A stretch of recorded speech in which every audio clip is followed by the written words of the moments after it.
رب اشرح لي صدري ويسر لي أمري واحلل عقدة من لساني يفقهوا قولي. لك الحمد يا الله خلقتنا وهديتنا وأنقذتنا من النار. الصلاة والسلام عليك يا رسول الله. لقد بلغت الرسالة وأديت الأمانة ونصحت الأمة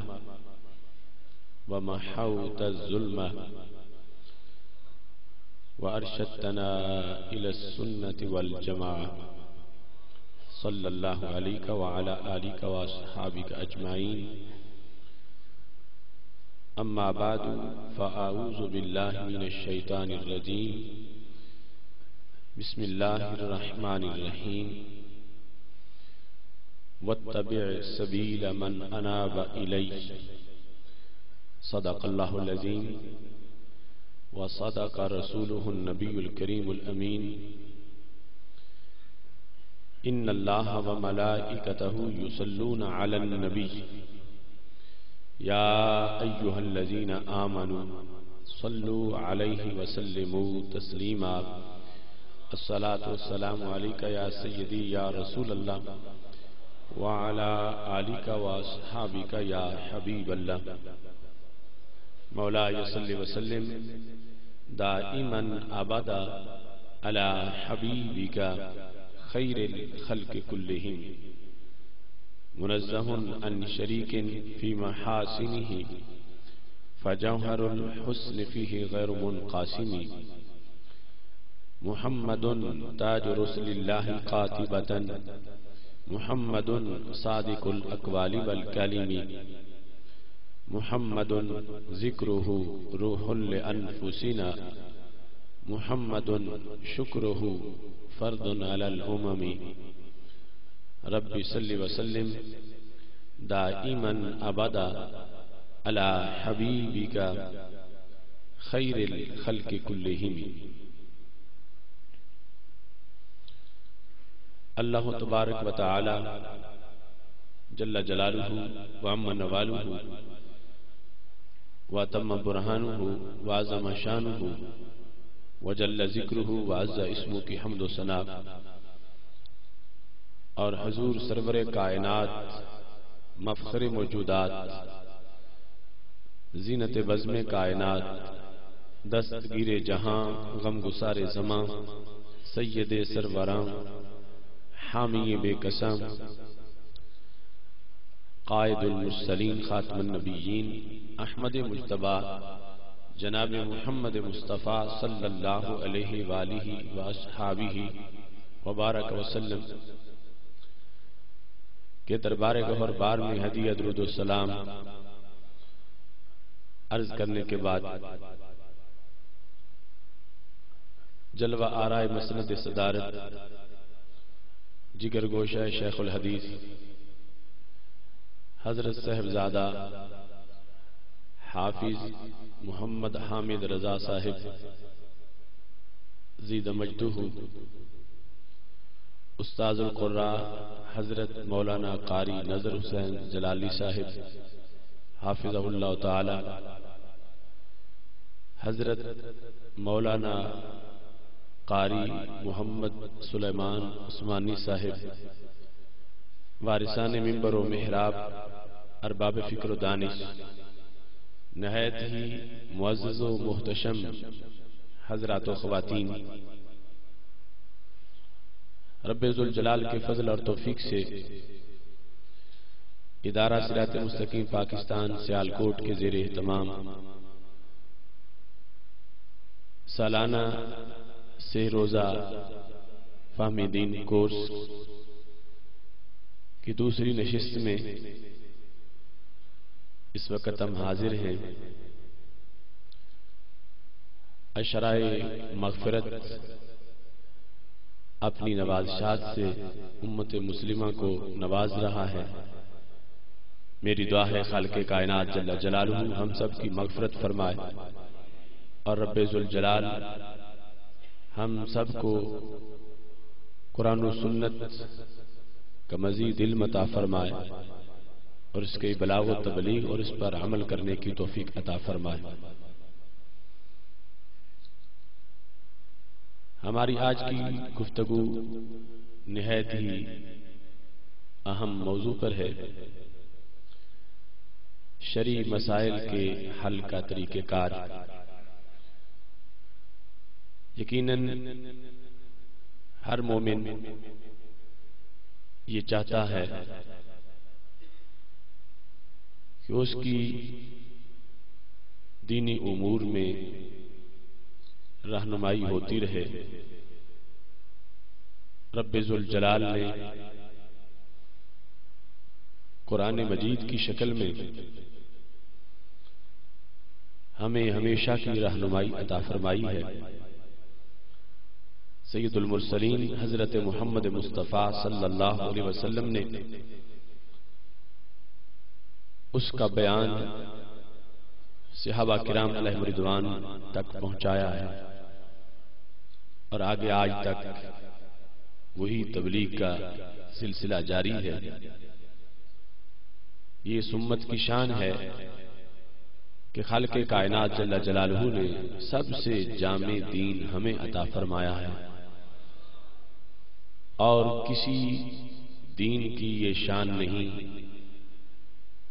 کہ اس کے حق میں یہ آیت آئی ہو الیوم اکملت لکم دینکم واتممت علیکم نعمتی ورضیت لکم الاسلام دینا۔ یہ صرف اس دین کی شان ہے، اس امت کی شان ہے، اور یہ صرف ہمارے قرآن کی شان ہے کہ اس میں یہ آیت موجود ہے، اور یہ سارا نسبت کا فیض ہے جو سید عالم نور مجسم شفیع معظم صلی اللہ علیہ وسلم کی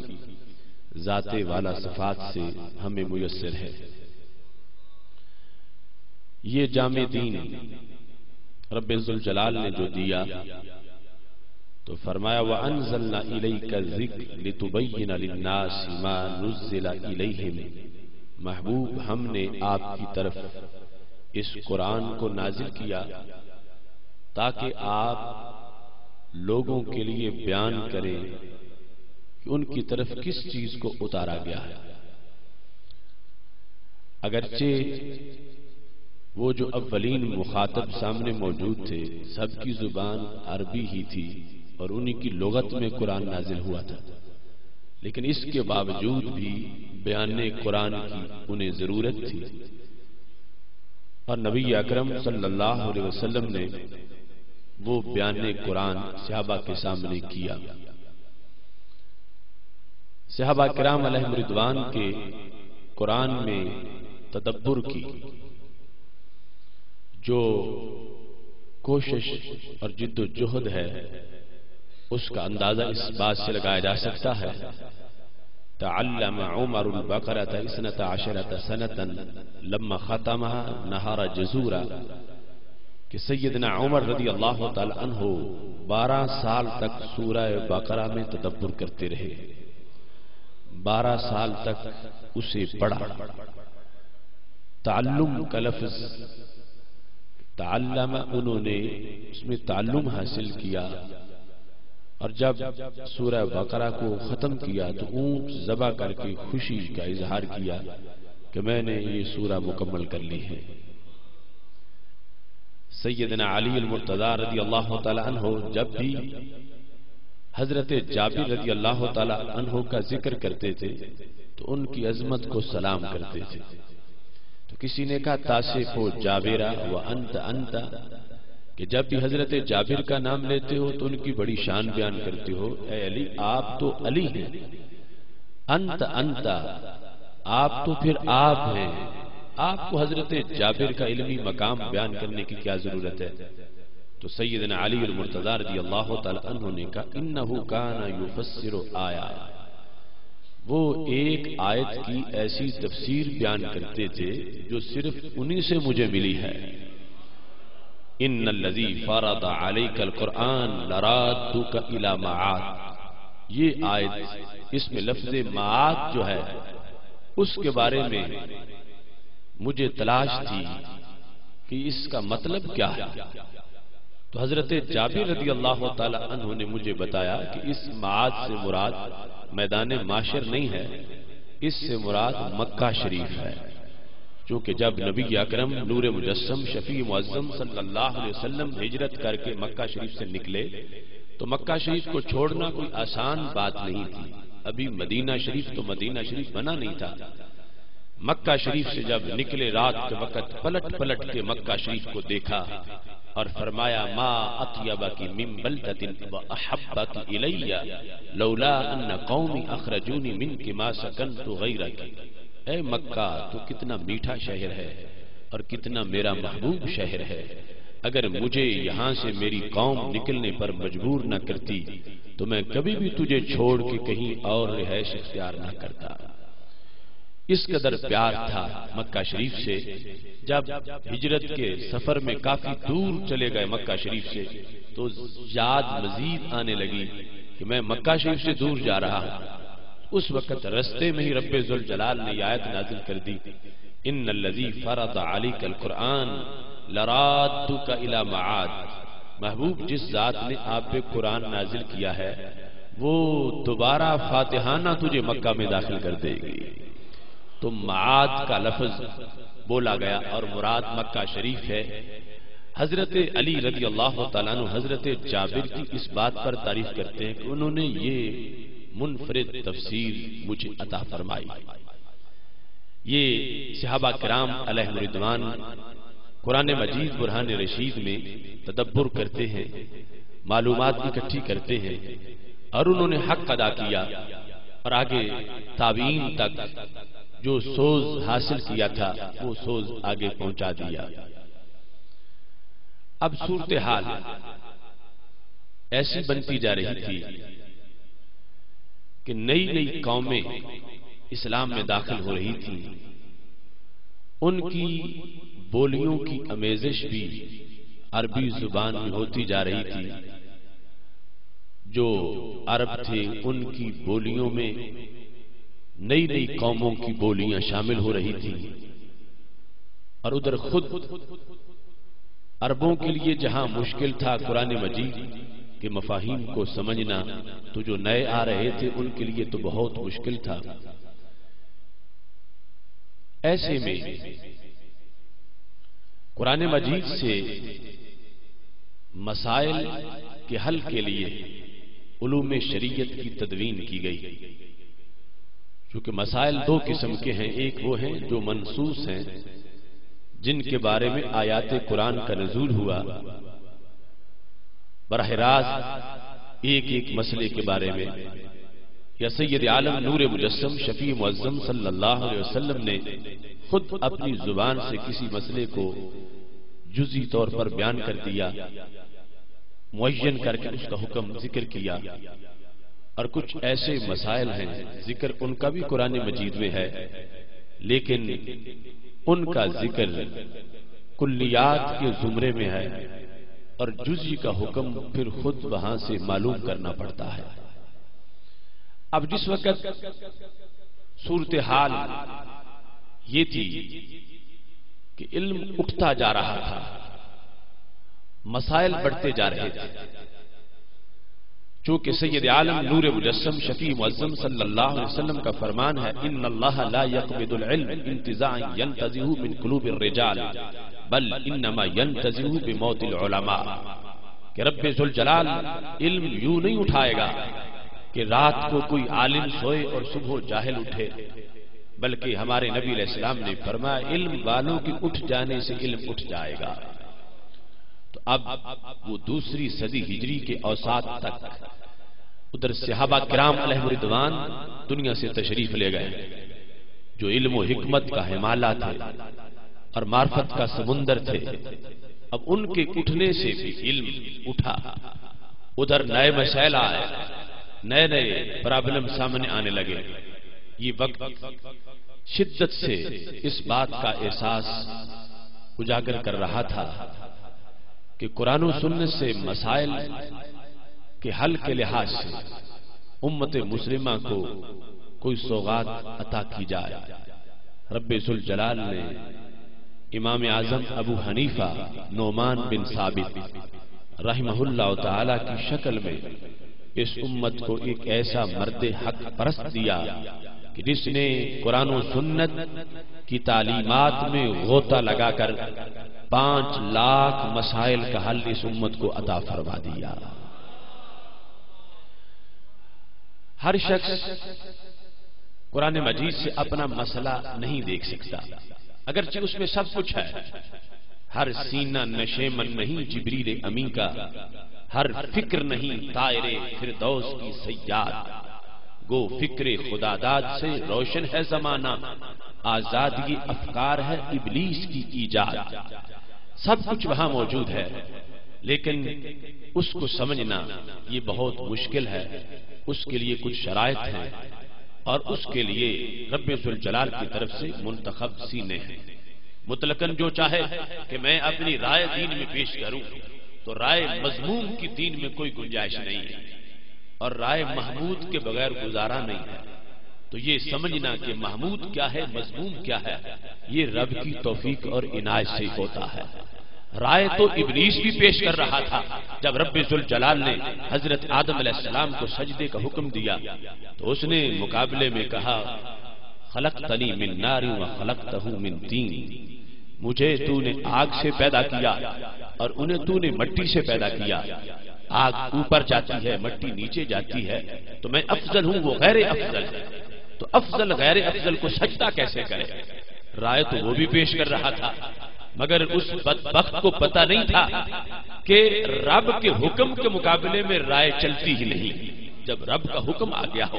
ہمارے فقہا نے جو اصول لکھے ہیں، قیاس کی پہلی شرط یہ ہے کہ قیاس وہاں ہوگا جہاں پہ رب کا حکم نہیں ہوگا،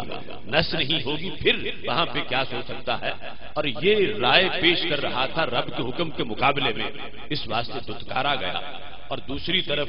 اگر رائے کا سہارا نہیں لیا جائے گا تو قرآن مجید سے مسائل حل کرنے کے لحاظ سے انسان وہ اپنے مقاصد پورے نہیں کر سکے گا، کیونکہ نبی اکرم نور مجسم شفیع معظم صلی اللہ علیہ وسلم نے خود رائے کے استعمال سے مسائل کو حل کرنے کا طریقہ امت کو سکھایا ہے۔ اس بنیاد پر مسائل قرآن و سنت سے ان کا جو حل کیا جاتا ہے، اس وقت ہمارا گفتگو کا محور صرف بذریعہ قیاس مسائل کا حل ہے، چونکہ ہمارے ماحول میں ایسا فتنہ غیر مقلدیت کا ہے جو بظاہر بڑا نعرہ سادہ سا لگاتے ہیں کہ ہمارے لیے صرف قرآن و سنت ہے، اور قرآن و سنت کے سوا ہم کسی کو نہیں مانتے، یہ اماموں کی فقہ، یہ تقلید، یہ حنفی حنبلی شافعی مالکی یہ کیا ہوتے ہیں، اس طرح کی باتیں ان سے ہمارے معاشرے میں سننے کو ملتی ہیں۔ اور وہ جنہوں نے کل 1.5 اینٹ کی مسجد بنائی تھی، وہ ان باتوں سے امت کے بنیادی دھارے پر قبضے کی کوشش کرتے ہیں، جبکہ صحابہ کرام علیہم رضوان سے لے کر آج تک اس پوری امت کے اندر قرآن و سنت سے مسائل کے استنباط، استدلال، استخراج کے لحاظ سے جو طریقہ ہمیں ملتا ہے وہ اس رائے محمود کا طریقہ ہے، اور صحابہ کے زمانے سے لے کر آج تک جو عوام کو دین پر عمل کرنے کے لحاظ سے طریقہ دیا گیا ہے وہ طریقہ صرف اور صرف تقلید کا طریقہ ہے۔ آپ دیکھتے ہیں کہ رب ذوالجلال آسمان سے پانی کو نازل کرتا ہے، اور اس پانی سے پھر آگے فصلیں اگتی ہیں۔ فَأَخْرَجْنَا بِهِ، وہ جو آسمان سے پانی آیا اس سے پھر رب نے سبزہ اگایا۔ آسمان سے جو اترا تھا تو وہ پانی صرف ایک طرح کا تھا، H2O اس کا فارمولا تھا، ہائیڈروجن آکسیجن پر وہ مشتمل تھا، لیکن جس وقت زمین نے اس کو جذب کیا وہ پانی جب واپس لوٹا اس کے کئی روپ تھے، کئی رنگ تھے، کئی ذائقے تھے، کئی لذتیں تھیں، کئی خواص تھے، کہیں انگور میں تھا، کہیں کھجور میں تھا، اور کہیں خربوز میں تھا، کہیں تربوز میں تھا، کہیں ترکاری میں تھا، کہیں جڑی بوٹی میں تھا۔ اب یہاں پر آج تک کسی سلیم العقل انسان نے یہ نہیں کہا کہ میں خربوز استعمال نہیں کروں گا، کیوں کہ یہ تو معاذ اللہ بگاڑ ہے فطرت کا، ادھر سے اور پانی آیا تھا زمین نے کچھ اور بنا دیا ہے، ادھر سے اور آیا تھا زمین نے کچھ اور بنا دیا ہے۔ نہیں، ہر سلیم العقل انسان استعمال اس کو کرتا ہے، اس کو بدعت نہیں سمجھتا اور اس کو اس اترے ہوئے پانی سے جدا بھی نہیں سمجھتا۔ ہاں یہ زمین کا کمال ہے، اس نے رب کی دی ہوئی توفیق سے H2O کو ہزاروں روپ عطا فرما دیے۔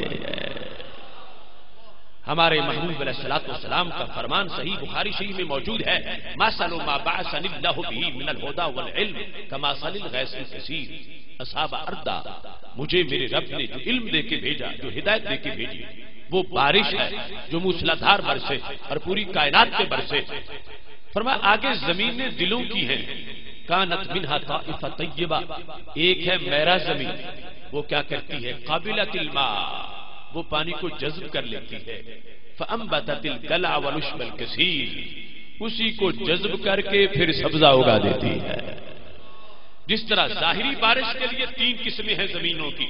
ہمارے نبی علیہ السلام نے فرمایا ایک جذب کرتی ہے، دوسری روک کے رکھتی ہے، دامنے کو میں تالاب بن جاتا ہے، جھیل بنتی ہے،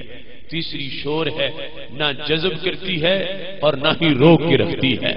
وہ بالکل بنجر ہے۔ اب جو پہلی قسم کی زمین ہے اس کا فنکشن کیا ہے؟ فرمایا یہ پانی کو جذب کرتی ہے، فانبتت القلع والعشب الکثیر، سبزہ اگاتی ہے، جڑی بوٹیاں اسی پانی سے اگتی ہیں۔ تو اس کا کردار ہوا جذب، ایک طرح کا کرتی ہے، واپس کئی روح عطا کر کے کر دیتی ہے۔ چونکہ لوگوں کے ٹیسٹ بڈ جدا ہیں، لوگوں کو مختلف وٹامنز کی ضرورت ہے، لوگوں کا علاج مختلف جڑی بوٹیوں میں ہے، یہ اس زرخیز زمین کا کردار ہے جو مہرا ہے، اس اترے ہوئے پانی کو مختلف روپ دیتی ہے، زمانے کا گزارا ہوتا رہتا ہے، کوئی بھی اختلاف نہیں کرتا کہ چونکہ ادھر سے تو ایک طرح کا اترا تھا، اب زمین نے بدعت کر کے اس میں ملاوٹ کرتی ہے۔ تو میرے بھائیو، اگر عقل سلیم ہو تو ماننا پڑے گا کہ قرآن و سنت ابر کرم ہے، امام اعظم ابو حنیفہ کے دل کی زرخیز زمین نے اس کو جذب کیا ہے اور فقہ حنفی کی شکل میں سوغات تیار کر کے امت کو عطا فرما دیا ہے۔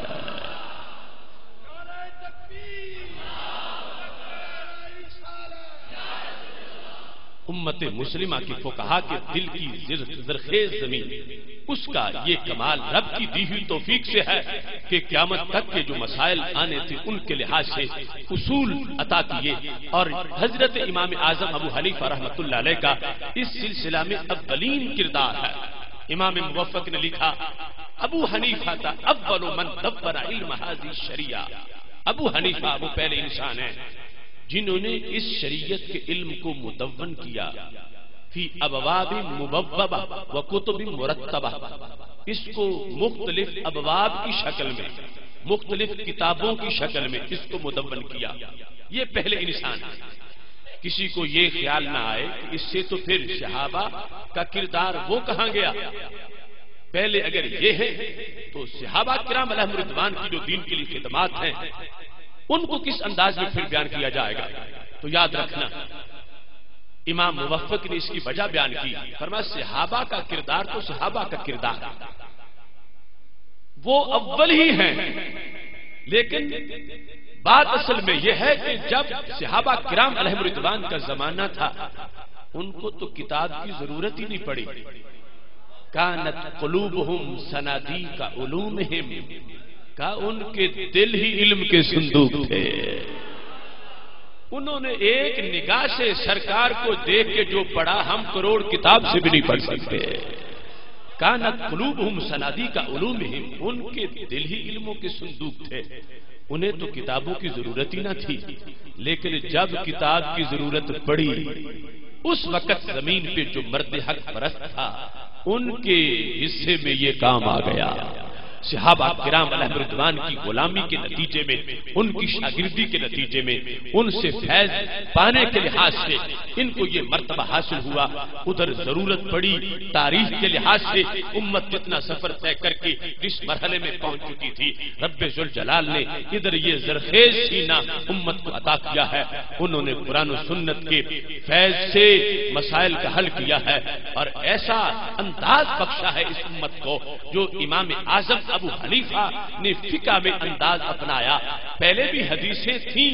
پہلے بھی ان کو لکھا بھی جاتا تھا، مگر اولیت کس لحاظ سے ہے کہ یہ کتاب الصلاۃ ہے، یہ کتاب الزکات ہے، یہ کتاب الصیام ہے۔ کتاب الصلاۃ میں نماز والی حدیثیں ہیں، کتاب الصیام میں روزے والی حدیثیں ہیں، پھر ان کے مسائل ہیں، یہاں تک کہ حدیث کی پہلی کتاب موطا امام مالک، اگر اس کی ترتیب کو دیکھو گے تو وہ ترتیب بھی امام اعظم کی ترتیب سے ماخوذ ہے۔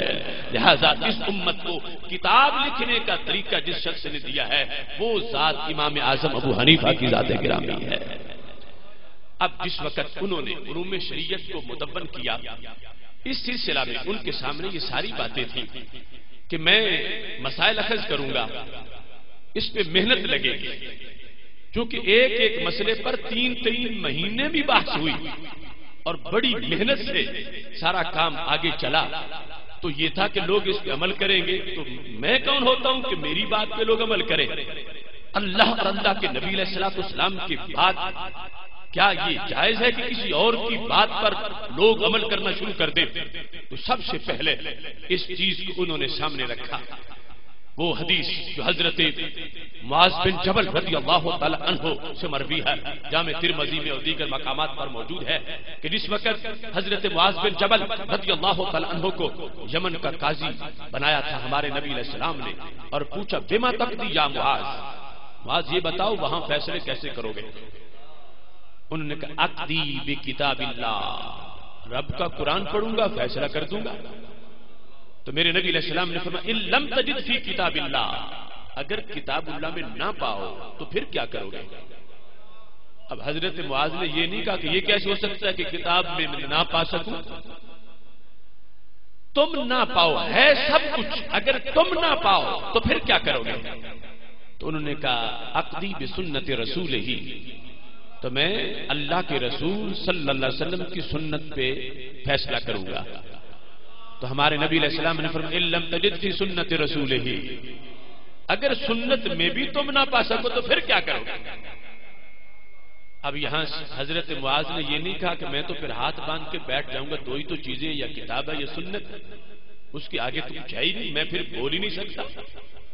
دیکھو غیر مقلدانہ سوچ کی کمر توڑ دی حضرت معاذ بن جبل کے جواب میں، جب میرے نبی علیہ السلام نے پوچھا اگر سنت میں بھی نہ پاؤ تو پھر کیا کرو گے؟ تو انہوں نے کہا اجتہد برأیی، محبوب میں اپنی رائے سے اجتہاد کروں گا۔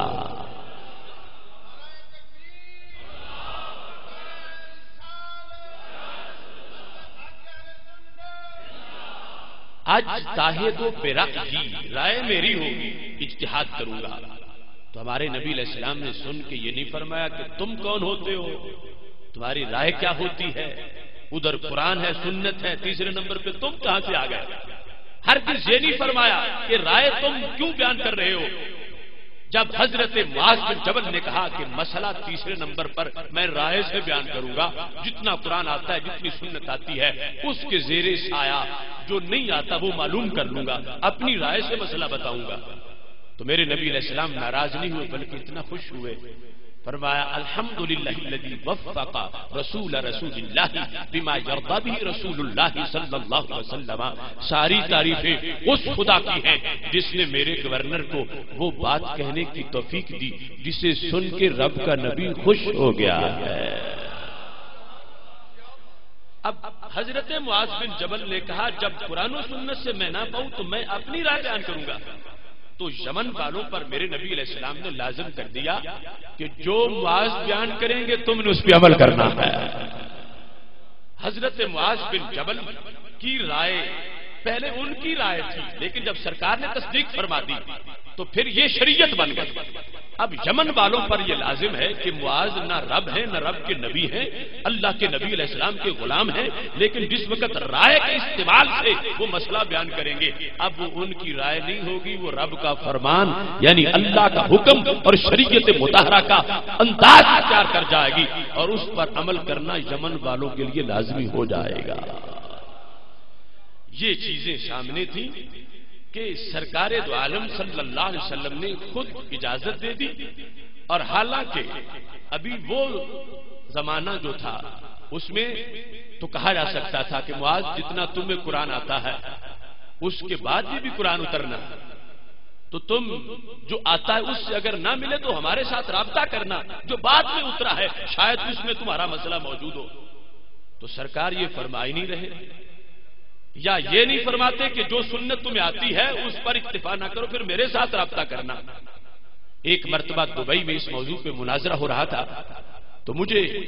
وہ مخالف کہنے لگا یہ جو تم دلیل بیان کر رہے ہو یہ تو نبی علیہ السلام کی ظاہری حیات اس وقت کی ہے، تقلید تم بعد میں کرتے ہو، کوئی بعد والی کوئی دلیل پیش کرو، اور بعد میں مسائل کے شرعی حل کا کوئی طریقہ کہ بعد والوں کے لیے اجازت ہو۔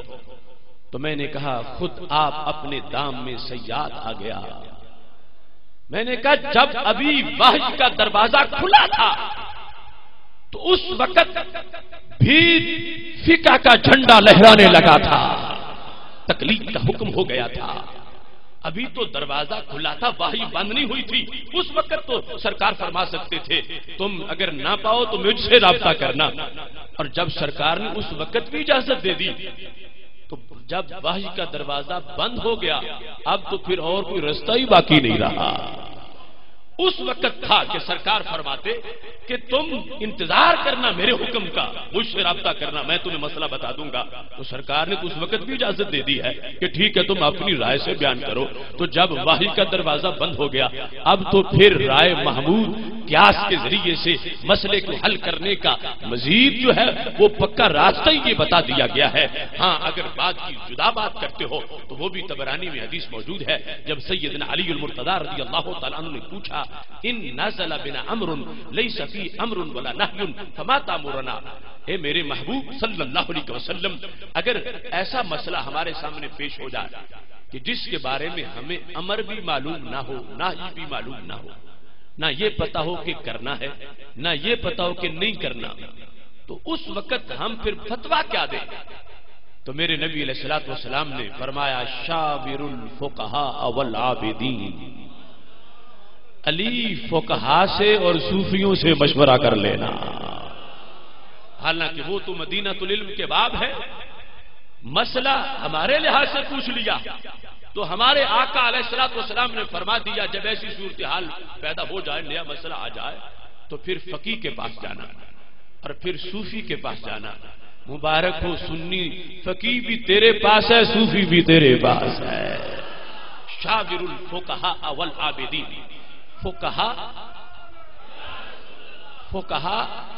اور عابدین کے پاس جانا، فقہا اور عابدین کے پاس جانا۔ لہذا یہ جو تقلید والے لوگ ہیں یہ خود تو نہیں گئے، انہیں تو سرکار نے بھیجا ہے۔ نبی اکرم نور مجسم شفیع معظم صلی اللہ علیہ وسلم نے واضح فرما دیا کہ شاور الفقہاء والعابدین، تو اس سے حضرت امام اعظم ابو حنیفہ رحمۃ اللہ علیہ نے دین میں جو تدوین کا کام تھا اور اصول کا استخراج تھا اور قیامت تک کے مسائل کے لحاظ سے لوگوں کی سہولت کے لیے ایک طریقہ تھا، اس پر محنت کرنا شروع کر دی، اور تنہا نہیں بیٹھے بلکہ ایک پورا بورڈ ساتھ رکھا اور قیاس کے اصول وضع کیے جو خود ہمارے آقا علیہ الصلوۃ والسلام نے عطا فرمائے تھے۔ یاد رکھنا یہ جو مجتہد فقیہ جو حضرت معاذ بن جبل کی صف میں پیچھے آ رہا ہے یہ کوئی اپنی طرف سے شریعت گھڑتا نہیں بلکہ اتری ہی شریعت کو ظاہر کرتا ہے۔ حکم تو قرآن مجید میں موجود ہے، صرف عام لوگوں کے لحاظ سے اس پہ پردہ پڑا ہوا ہے۔ مجتہد پردے کو ہٹا کے نیچے سے حکم کو ظاہر کر دیتا ہے، تو جو کہے کہ یہ شریعت گھڑ رہے ہیں اس کی سوچ کی بیماری اور خرابی ہے۔ مجتہد نے گھڑی نہیں ہے، اتری ہوئی شریعت کو پڑھ کے لوگوں کے سامنے ظاہر کر دیا ہے۔ صرف اس کو یہ مہارت حاصل ہے، اس کو حکم کی علت معلوم ہے، وہ علت ڈھونڈتا ہے، جہاں جہاں علت نظر آتی ہے وہاں وہاں حکم کا وہ واضح فرمان کر دیتا ہے۔ قیاس جو ہے وہ مثبت نہیں مضر ہے، ظاہر کرتا ہے حکم رب کا پہلے ہی آیا ہوا ہے، لیکن اوپر پردہ ہے، مجتہد اپنے علم کی روشنی میں اس پردے کو ہٹاتا ہے، نیچے سے حکم خداوندی ظاہر ہو جاتا ہے۔ یہ باتیں عوام میں اگرچہ کرنی مشکل ہیں، لیکن چونکہ ادارہ صراط مستقیم دلیل دروازے تک پہنچانا چاہتا ہے اور تمام تحقیقات ہم عوامی فلور پہ لانا چاہتے ہیں، میں اس کی آسان سی مثال دے کر اس کو واضح کرنے کی کوشش کرتا ہوں۔ ابھی تو سارے لوگ بجلی سے واقف ہو گئے ہیں۔ جس وقت بجلی نئی آئی تھی، تار گزر رہی تھی 10 کمروں سے، پہنچی تھی 11ویں کمرے میں، اور 11ویں کمرے میں اوپر ہولڈر لگا ہوا تھا اور بلب جل رہا تھا۔ اب جو شخص واقف نہیں کہ یہ بجلی برقی رو کیا ہے، اس کے ذہن میں یہی ہے کہ یہ صرف 11واں کمرہ جو ہے یہ روشن ہے اور یہی ہو سکتا ہے، باقی تو اندھیرا ہی اندھیرا ہے۔ لیکن جس کو پتا ہے کہ یہ تار تو 10 کمروں سے گزر کے آ رہی ہے، صرف وہاں ہولڈر نہیں لگا ہوا اور بلب نہیں لگا ہوا، اگر ہولڈر لگا کے بلب لگاؤں گا تو جیسی 11ویں میں ہے ایسی 10 میں بھی ہو جائے گی۔ اب اس نے ہولڈر لگا کے بلب لگا دیا تو کیا اس نے کوئی بدعت کی؟ کیا اپنی جیب سے بجلی لے آیا؟ نہیں، بجلی تو پہلے ہی موجود تھی، عام لوگ سمجھ رہے تھے کہ صرف 11ویں میں ہے، اس کو رب نے چمک دی تھی، اسے پتا تھا کہ 10 میں بھی موجود ہے، اس نے ہولڈر لگا کے بلب لگایا ہے، 10 کمرے بھی جگمگ ہو گئے ہیں۔ یہ برقی رو احکام کی وہ ہر طرف موجود ہے، رب نے جس کو نازل کیا ہے۔ عام بندہ سمجھتا ہے کہ آیت میں صرف ایک مسئلہ ہے، امام اعظم ابو حنیفہ سمجھتے ہیں 5 لاکھ جگہوں پہ ہولڈر لگا کے بلب لگایا جائے تو قرآن کا نور نظر آنا شروع ہو جائے گا۔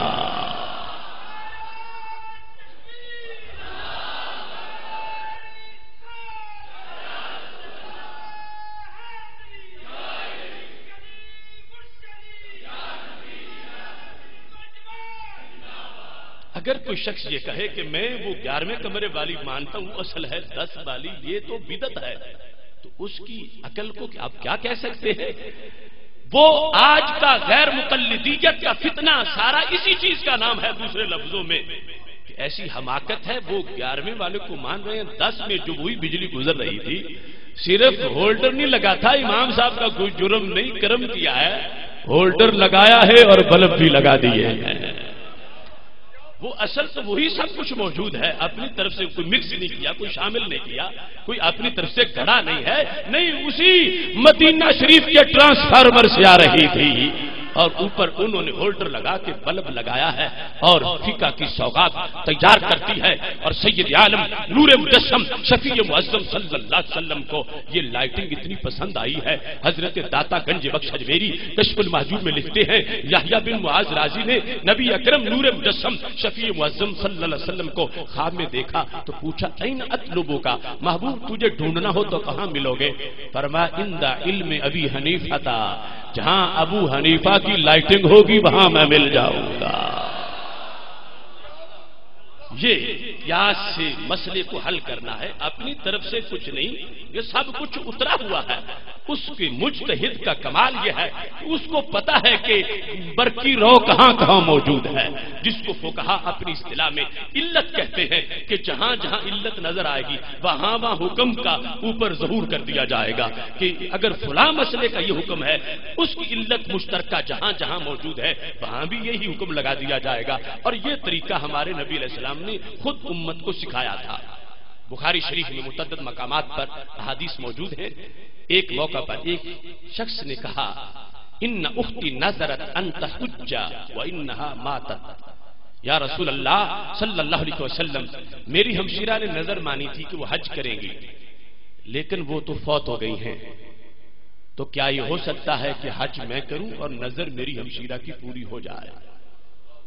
تو نبی اکرم صلی اللہ علیہ وسلم چاہتے تو ایک لفظ میں جواب دے دیتے کہ ٹھیک ہے تم کرو، نظر تمہاری ہمشیرہ کی پوری ہو جائے، لیکن وہاں انداز ایسا تھا کہ کہ صرف ان کو ہی جواب نہ دوں، قیامت تک جواب دینے کا طریقہ بھی سکھا دوں کہ میری امت نے بعد میں مسائل کا حل کرنا کیسے ہے۔ تو آپ نے کراس کوشچن کر دیا صحابی پر، فرمایا لو کان علیہ دین اکنت قاضیہ، اگر تیری ہمشیرہ پہ قرض ہوتا اور تم اپنی جیب سے پیسے دے کے قرض اتارتے تو بتاؤ ادا ہوتا یا نہ ہوتا؟ حالانکہ اس نے سوال کیا ہے تو سرکار جواب دیتے، مگر یہاں تو میرے کریم سے گر قطرہ کسی نے مانگا، دریا بہا دیے ہیں، دربے بہا دیے ہیں۔ صرف ایک جواب نہیں دیا، کروڑوں جواب دینے کی صلاحیت بھی عطا فرما دی، طریقہ بھی عطا فرما دیا ہے۔ فرمایا اگر تمہاری ہمشیرہ پہ قرض ہوتا تم ادا کرتے تو ادا ہوتا یا نہ ہوتا؟ تو صحابی کہتے محبوب یہ تو مجھے بھی پتا ہے کہ اپنی جیب سے قرض ادا کروں گا ہمشیرہ کا تو قرض ادا ہو جائے گا۔ تو میرے نبی علیہ السلام نے فرمایا فقدی دین اللہ فہو احق بالقضاء، پھر رب کا بھی قرض پورا کر دو، وہ زیادہ حقدار ہے کہ اس کے قرض کو پورا کیا جائے۔ تو علت مشترکہ پر حکم لگانے کا طریقہ سرکار نے خود سکھایا کہ اس طرح تم آپ خود بھی مسئلہ بتا سکتے ہو، جتنا تمہیں آتا ہے اس کے ذریعے سے جو نہیں آتا تم معلوم کر سکتے ہو۔ پاک محبوب علیہ الصلوۃ والسلام نے متعدد مقامات پر یہ اسلوب استعمال کیا۔ اب دیکھو کہ یہاں پر شرعی مسئلہ معلوم کرنے کے لیے نبی اکرم نور مجسم شفیع معظم صلی اللہ علیہ وسلم نے جو طریقہ سکھایا ہے، اب آگے اس کو ماننا، یہ کوئی نہ کہے کہ غیر اللہ کے پیچھے چل پڑے ہیں، اوروں کے پیچھے چل پڑے ہیں، نہیں، یہ قرآن کے پیچھے چلنے والے ہیں، یہ سنت کے پیچھے چلنے والے ہیں، سب کچھ قرآن و سنت میں معلوم موجود ہے، اور اس سے استنباط استخراج کر کے آگے راہوں کو روشن کیا گیا ہے، کیونکہ رب خود فرما رہا ہے وَاتَّبِعْ سَبِيلَ مَنْ أَنَابَ إِلَيَّ، جو میری طرف جھکا ہوا ہے میں تمہیں اس کے پیچھے لگا رہا ہوں، تم اس کی پیروی کرو، اس کے پیچھے چلو، اس کی اتباع کرو، اس کے پیچھے چلتے جاؤ۔ تو خالق کائنات جل جلالہ نے جو اسرار و رموز عطا کیے انہی کے مطابق حضرت امام اعظم ابو حنیفہ رحمۃ اللہ علیہ نے اور دیگر فقہا نے سوغات تیار کی، اور رب کا فضل ہے آج بھی اور قیامت تک بھی ان کے اس افکار کی خیرات سے راہیں روشن رہیں گی اور امت آگے پھلتی پھولتی رہے گی۔ حضرت امام اعظم ابو حنیفہ رحمۃ اللہ علیہ نے جس وقت قرآن و سنت کے دلائل کی روشنی میں یہ آگے کام کرنا شروع کیا، وہ اکیلے بھی بڑی صلاحیتوں کے مالک تھے، لیکن انہوں نے پھر شورائی نظام سے آگے کام کیا، اور یہ بھی اعزاز حاصل ہے فقہ حنفی کو۔ فقہ مالکی ایک امام کی فقہ ہے، فقہ شافعی ایک شخص ایک امام کی فقہ ہے،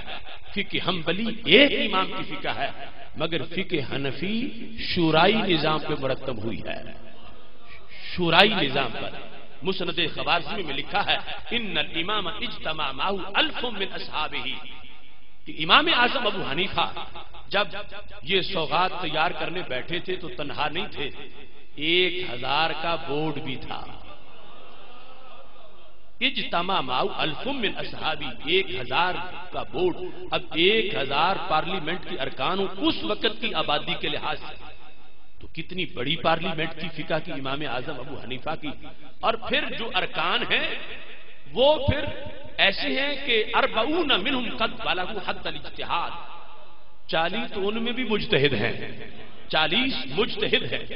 مجتہد ہونا بہت اونچا مرتبہ، عالم تو سارے ہیں، فقیہ ہیں، ماہرین ہیں، لیکن 40 مجتہد بھی ہیں، اور ہر ایک ان میں زمانے کا امام ہے۔ اتنی بڑی صلاحیت ہے سب کی، سارے مل کے بیٹھ کے مسئلہ پیش ہوتا ہے، اس پہ بحث ہوتی ہے۔ کان حاورہم وناظرہم وشاورہم، امام صاحب مناظرہ بھی کرتے، مشورہ بھی کرتے، ڈائلاگ بھی کرتے، بحث بھی کرتے، بعض مسائل پر مہینہ، بعض پہ 3 مہینہ بھی بحث ہوتی، اور سب کو کہتے کہ جو کچھ تمہیں آتا ہے ساری دلیلیں ظاہر کرو۔ یہ نہیں طریقہ کہ پہلے طے کیا ہے کہ یہ ثابت کرنا ہے، طریقہ یہ ہے کہ دلائل دیں گے، طے وہ ہوگا جو دلائل کے بعد ثابت ہوگا۔ تین مہینے بھی لگ جاتے تو پھر مسئلہ جب ثابت ہوتا تو کہتے اکتب یا ابا یوسف فی باب فلان، ابو یوسف یہ مسئلہ فلان باب میں لکھ لو۔ آج 1.5 اینٹ کا مسجد اس فقہ کو چھوڑ کر اپنے پیچھے محلے والے لوگوں کو لگاتا، کیا بدی کا شوربہ، وہاں اتنے اونچے قد والے امام اور ان کے پاس 1000 کی شورا، اور پھر کتنی پلکوں سے نمی مانگ کے لائی ہوگی،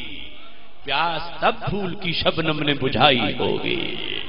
اتنی محنت کے بعد یہ تیار ہوئی، اور آج وہ غیر مقلدین کا طبقہ اور پھر ان سے آگے دہریہ اس مزاج لوگ جو نکلتے بنتے جا رہے ہیں، وہ اپنے آپ کو سمجھتے ہیں کہ جو مسئلہ میں بتاؤں گا میرے مقتدی کو ماننا چاہیے، جو میں بتا رہا ہوں اس پر اس کو عمل کرنا چاہیے۔ اپنی حیثیت نہیں، اپنے پاس اجتہاد کی صلاحیت نہیں، لیکن لوگوں کو اپنا مقلد تو بنانا چاہتا ہے اور امام صاحب کی تقریر سے روک رہا ہے، جبکہ امام اعظم ابو حنیفہ رحمہ اللہ تعالی نے جو قرآن و سنت کے سورسز سے اور روحانیت کی پاور سے اور دیگر جو جتنے بھی اسباب ہو سکتے تھے ان کو اکٹھا کر کے اس انداز کی سوغات تیار کی ہے کہ قیامت تک عالم اسلام میں انشاءاللہ جہاں بھی اسلام نافذ العمل نظر آئے گا وہ فقہ حنفی کی ابواب کی شکل میں نظر آئے گا۔ اب دیکھو اس مقام پر جس وقت اجتہاد سے مسائل کو اخذ کرنے میں 1000 کی شورا ہے، تاریخ بغداد میں لکھا ہے کسی نے کہہ دیا حضرت بقی سے اخطا ابو حنیفہ تھا، ابو حنیفہ اس مسئلے میں غلطی کر گئے، تو وہ بول پڑے کیف یقدر ابو حنیفہ ان یخطئ، نہیں ابو حنیفہ نہیں غلطی کر سکتے۔ تو جب انہوں نے یہ کہا ابو حنیفہ کیسے غلطی کر سکتے تو سوال پیدا ہو رہا تھا آخر وہ انسان ہے تو غلطی تو کر سکتے ہیں، تم کیوں انکار کرتے ہو کہ وہ کیسے غلطی کر سکتے ہیں؟ تو حضرت وکی نے کہا سنو میری دلیل کیا ہے، وَمَعَهُ مِثْلُ أَبِي يُوسُف وَزُفْرَ فِي قِيَاسِهِمَا وَحَفْص بن غیاث وَيَحْيَى بن أبي زائدة وَمُنْدَلْ فِي حِفْظِهِمُ الْحَدِيث وقاسم بن نعمان في معرفته باللغة العربية وداود الطائي وفضيل بن عياض في برئهما من كان هؤلاء جلساء لم يكد أن يخطئ۔ فرمایا میں اس لیے کہہ رہا ہوں کہ ابو حنیفہ وہاں پہ اکیلے نہیں بیٹھے تھے، وہاں فقہ کی تدوین اور شریعت کے مسائل کے بیان میں ان کے ساتھ تیز قیاس والے امام ابو یوسف بھی بیٹھے ہوئے تھے، تیز قیاس والے امام ظفر بھی بیٹھے ہوئے تھے، پھر فرمایا حفص بن غیاث جیسے حافظ الحدیث بھی بیٹھے ہوئے تھے، یحییٰ بن ابی زائدہ جیسے محدث بھی بیٹھے ہوئے تھے، مندل جیسے ماہر حدیث بھی بیٹھے تھے، قاسم بن مان جیسے لغت کے سکالر بیٹھے تھے، داؤد طائی فضیل بن عیاض جیسے صوفیاء بیٹھے تھے۔ جن کے پاس بیٹھنے والوں کی یہ شان ہے، اگر وہ غلطی کرتے تو کوئی تو بولتا کہ امام غلطی ہو رہی ہے، اگر سارے خاموش رہے ہیں تو پتا چلا امام نے غلط نہیں کہا، امام نے سچ کہا ہے۔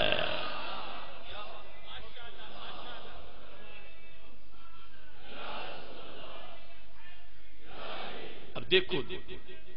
داؤد طائی فضیل بن عیاض جیسے صوفی جن کا اتنا اپنا کمال، مطلب کیا ہے، تقدس، طہارت، علم، معرفت، ہر چیز کا پہرا لگا ہوا ہے، عشق رسالت میں آپ صلی اللہ علیہ وسلم کے سائبان کے نیچے بیٹھے ہوئے ہیں،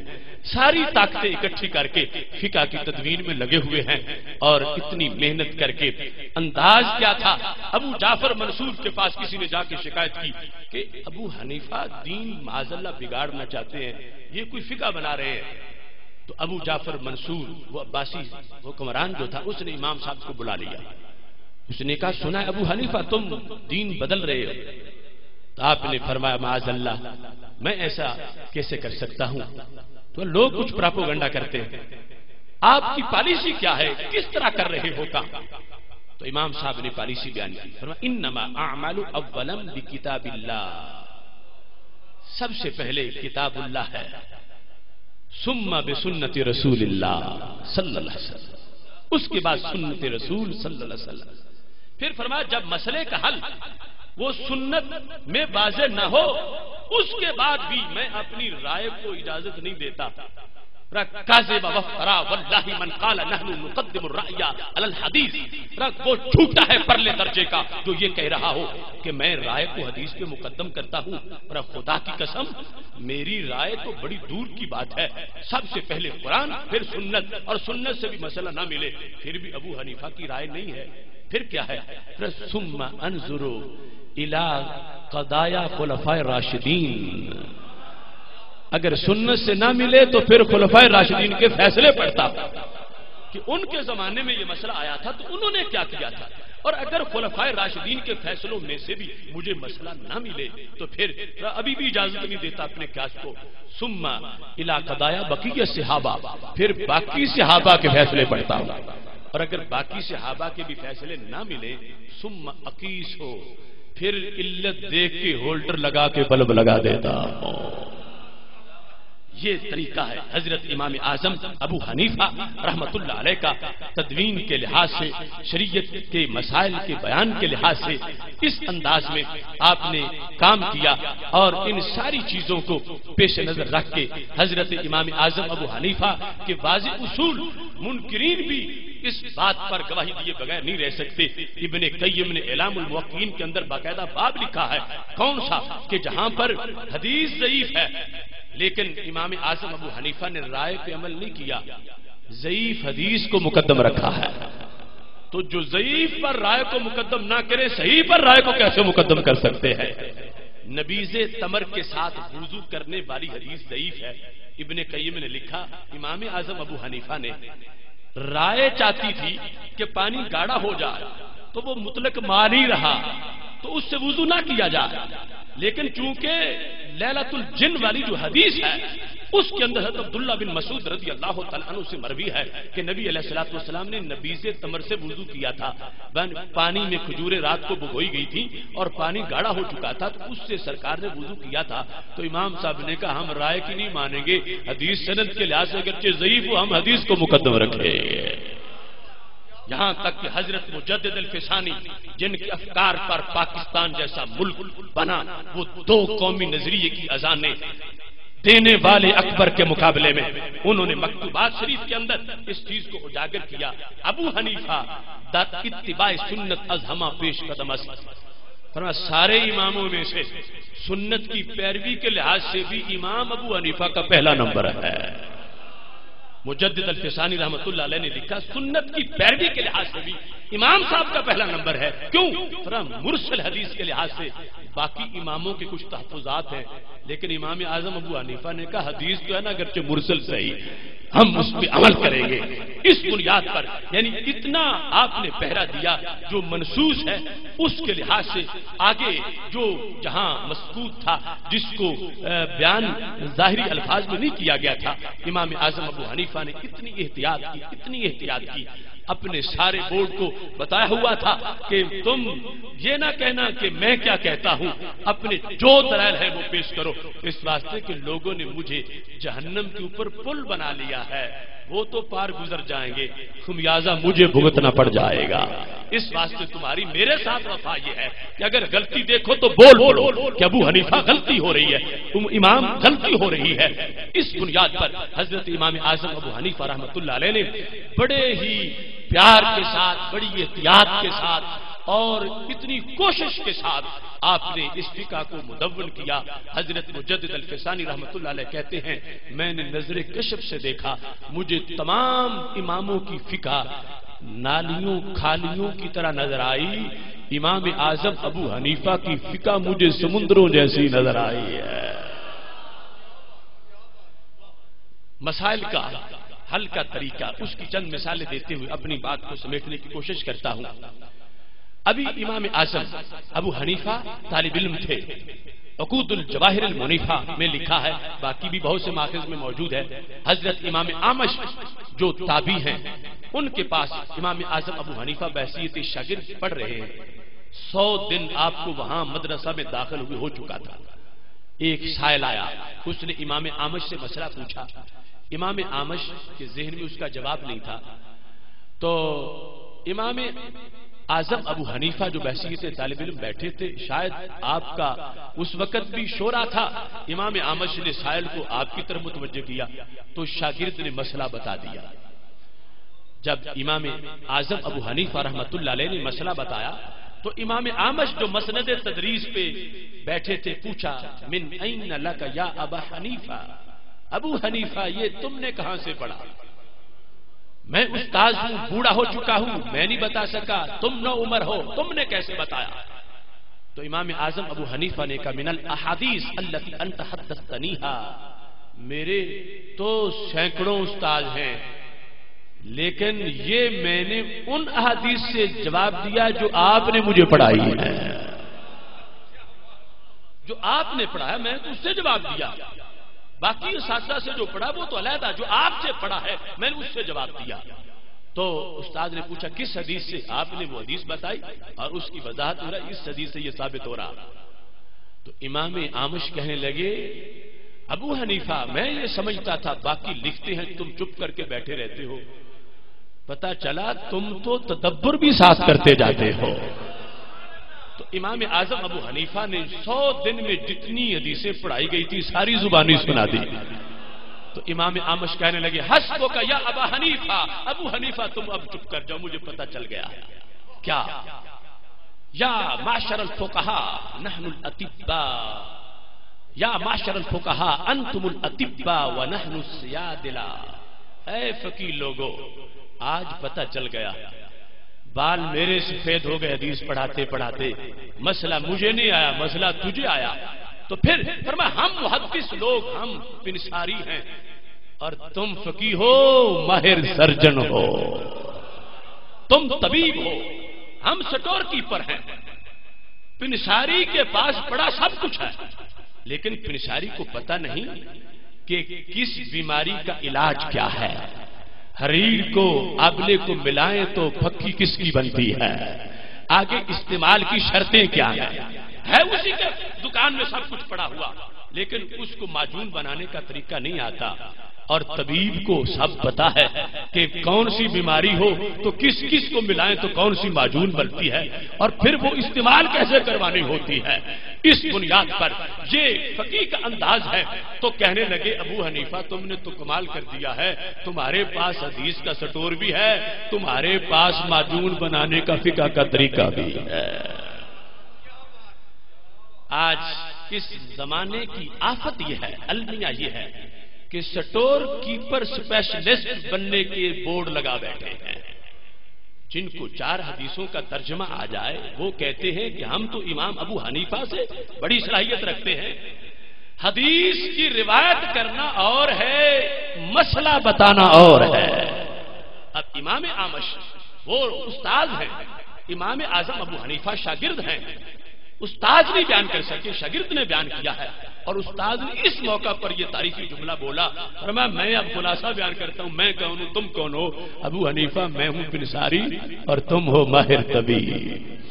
اور پھر تمہاری شان طبیبوں میں بھی جدا ہے کہ تم فقیہ بھی ہو محدث بھی ہو۔ انت ایھا الرجل اخذت من کلا الطرفین، تمہارے اندر تو دونوں شانیں موجود ہیں۔ اب آپ خود اندازہ لگا لیں، اگر سٹور کیپر ہی نسخہ لکھنا شروع کر دے تو پھر لوگوں کا کیا حال ہوگا۔ سٹور کیپر اگر روکے کہ اسپیشلسٹ کے پاس مت جاؤ، پروفیسر کے پاس مت جاؤ، سرجن کے پاس مت جاؤ، میں کافی ہوں، میرے پاس ہے سب کچھ، تو اب ظاہر ہے کہ بیماری پھیلے گی، ظاہر ہے کہ تباہی آئے گی۔ یہ ہے غیر مقلدیت کا فتنہ۔ یہ سٹور کیپر وقت کے ابو حنیفہ کی سیٹ پر قبضہ کرنا چاہتے ہیں اور سٹور کیپر یہ چاہتے ہیں ہم نسخہ لکھیں، ہماری طرف لوگ آئیں اور ہم موت کے صداقر بن کے قوم کی زندگیوں سے کھیلتے رہیں۔ لیکن امام اعظم ابو حنیفہ کی دی ہوئی سوچ اور قرآن و سنت کا وہ پیغام آج ہمیں دعوت دے رہا ہے کہ ہم نے اس رستے پہ چلنا ہے جو رستہ ہمارے نبی علیہ السلام نے امت کو عطا فرمایا ہے۔ بلب لگانا شوق سب کو ہو سکتا ہے مگر پتا ہو تو پھر فائدہ ہوگا، ورنہ بلب لگانے گیا تو لٹک جائے گا، اناڑی تو لٹک جائے گا اور جو اس کو پکڑے گا وہ بھی لٹک جائے گا۔ اس واسطے یہ چین غیر مقلدیت کی ہے کہ جس میں سارے جہالت کی موت میں لٹکے ہوئے ہیں، اور اگر علم دیکھنا ہے تو وہ یہ ہے قرآن سنت، اس استدلال کا طریقہ، یہ انداز حضرت امام اعظم ابو حنیفہ رحمۃ اللہ علیہ کا، فقہا کا یہ شان ہے اس امت کی۔ دکھاؤ یہودیت کے پاس جیورسپروڈنس، ان کی فقہ، عیسائیوں کا اصول فقہ، کسی کے پاس کچھ نہیں ہے، لیکن یہ شان ہے اس امت کی۔ انہوں نے صرف قرآن ہی محفوظ نہیں کیا، نبی علیہ السلام کا بیان بھی محفوظ کیا ہے، اور صرف لفظ ہی محفوظ نہیں کیے بلکہ لفظوں کا معنی بھی محفوظ کیا ہے، اور بہانے کے سمندر میں غوطہ لگانے کا طریقہ بھی حاصل کیا ہے، اور غوطہ لگا کے موتی نکالنے کا جو مہارت تھی وہ بھی حاصل کی ہے۔ اس واسطے اللہ نے اس کو آخری امت بنایا تھا کہ وہ پہلے اور تھے، یہ ذہین بھی چوٹی کے ہیں، امین بھی چوٹی کے ہیں، دین سمجھیں گے، دین سمجھائیں گے، کسی نئی بحث کی ضرورت نہیں پڑے گی، جو کچھ اترا ہے نبی علیہ السلام کے سینے پر اسی کو پھیلاتے جائیں گے، قیامت تک کے راستے روشن رہیں گے۔ حضرت امام اعظم ابو حنیفہ رحمۃ اللہ علیہ نے جو طریقہ بتایا، کسی نے حضرت مجدد صاحب سے یہ کہا کہ فلاں بندہ کہتا ہے مجھے امام ابو حنیفہ سے زیادہ حدیثیں آتی ہیں، تو مجدد صاحب صوفی اور حریت کے سالار